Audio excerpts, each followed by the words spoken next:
एक तो सबसे महत्वपूर्ण बात यह है कि देश के पर्यटन में पिछले मोदी जी के 5 वर्ष के कार्यकाल में एक बड़ी उछाल भारत ने प्राप्त की थी। हम दुनिया के 65वें रैंक से 34वें रैंक पर आ गए थे। ये वर्ल्ड रैंकिंग है। ये जो 5 वर्ष थे, इसमें हमारा लक्ष्य था कि हम 34 से एक तरफ की यात्रा जारी रखेंगे और उसमें पहला लक्ष्य था कि हम 2024 तक दोगुना टूरिस्ट संख्या बढ़ाएंगे, इनकम भी बढ़ाएंगे। मोटे तौर पर ये आंकड़ा दुनिया का है। वो मानते हैं कि पर्यटन के क्षेत्र में जो भी उपलब्धियां होती है वो प्रत्यक्ष से ज्यादा परोक्ष रोजगार को पैदा करती है और देश की आर्थिक व्यवस्था को सुदृढ़ करती है। लेकिन कोरोना की महामारी ने नई परिस्थिति को पैदा किया है। कल तक एक दो अंतर में देखता हूं। पहला अंतर है कि जब भारत के विदेशी पर्यटकों के लुभाने की बात आती थी तो हम चाइनीज पर्यटकों पर फोकस करते थे, लेकिन अब कोरोना के बाद में स्थिति बिल्कुल उलट हो गई है। लेकिन एक आशा की किरण हमारे सामने है। जब भी टूरिज्म स्टार्ट होगा, विदेशी पर्यटक आएगा, तो चीन से आने वालों को तो भारत सरकार अनुमति देगी नहीं देगी, ये भारत सरकार तय करेगी। मुझे लगता है कि अभी हमारा ये फोकस एरिया नहीं है। हमारा फोकस एरिया है कि जो लोग चीन जाते हैं उनकी संख्या भी लगभग दुगनी है। उनको भारत अट्रैक्ट कर सकता है और ये परिस्थितियां कोरोना के बीच में हमको अनुकूलता देती है। लेकिन हम हाथ पर हाथ रख के नहीं बैठ सकते। ये ऑलरेडी प्रधानमंत्री जी ने कहा था और उसी का परिणाम है कि हमने डोमेस्टिक टूरिज्म पर फोकस किया है।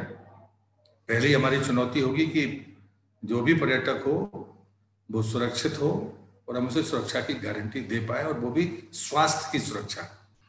बाकी चीजों को हमने जो स्कोर किया है, जो कोरोना में जो मैं अनुकूलता देखता हूं, मैं 3 बड़ी अनुकूलताएं देखता हूं कि जब तक कोरोना का वैक्सीन अभी नहीं आया तब तक शरीर के जिसके शरीर में रोग से लड़ने की क्षमता थी वही लोग रहे हैं। और उसका पहला उदाहरण ये है कि जो भारतीय जीवन शैली है, उसका मान, उसका विश्वास और उसके प्रति उसकी प्रतिष्ठा दुनिया में बढ़ी है। दूसरी जो अनुकूलता मैं देखता हूं कि जो भी हमारी परंपरागत चिकित्सा पद्धति है, जो रोग का इलाज बाद में करती है, रोग से लड़ने की क्षमता पहले शरीर में पैदा करती है, उसके प्रति विश्वास बढ़ा है और वेलनेस टूरिज्म के लिए भारत मुफीद जगह थी। और तीसरी बात आती है कि जो हमारी आइडियोलॉजी है, जो दर्शन है, जो विदेशी हो या देशी, वो हमारे धार्मिक स्थानों पर, ऐतिहासिक स्थानों पर जाता है, उसे देखना चाहता है। कुल मिलाकर भारतीय संस्कृति को देखना चाहता है।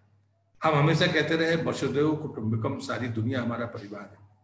पहली बार जब ये अवसर आया कि हम लोगों की मदद कर सकते हैं, तो भारत स्वयं जरूरतमंद देश है, लेकिन देश के प्रधानमंत्री ने वो यशस्वी कार्य करके दिखा दिया कि हम जरूरतमंद होते हुए भी हमने ताकतवर अमेरिका हो या 160 वो ब्राजील जैसे जरूरतमंद देश हो, सबको औषधियां देकर संस्कृति के परचम को आसमान में फहरा दिया और पूरी दुनिया ने इसकी सराहना की।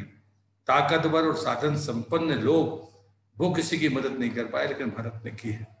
मैं डोमेस्टिक टूरिज्म के बारे में एक निवेदन करना चाहता हूँ कि सबसे पहले हमने 821 अपने मॉन्यूमेंट्स को खोला था, जो लाइव मॉन्यूमेंट्स थे। लेकिन हमने साफ कहा था कि राज्य सरकार और जिले के प्रशासन की अनुमति से, उनके नियमों का पालन करते हुए ही हम अपने को ओपन करेंगे। लेकिन हमने अपनी तरफ से वो बैरियर खत्म कर दिया।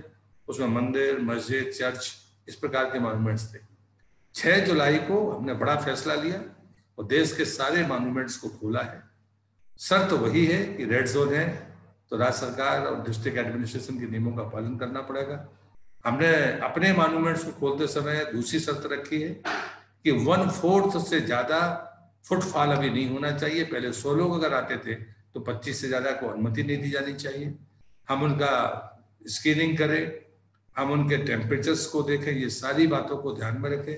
प्रधानमंत्री जी का जो बार बार आग्रह होता है, लोग मास्क लगा कर आए, लोग इस बात की भी चिंता करें कि फिजिकल डिस्टेंसिंग की चिंता करें, इन सब पर सख्ती के साथ काम करके भी हमने इस बातों को शुरू किया है।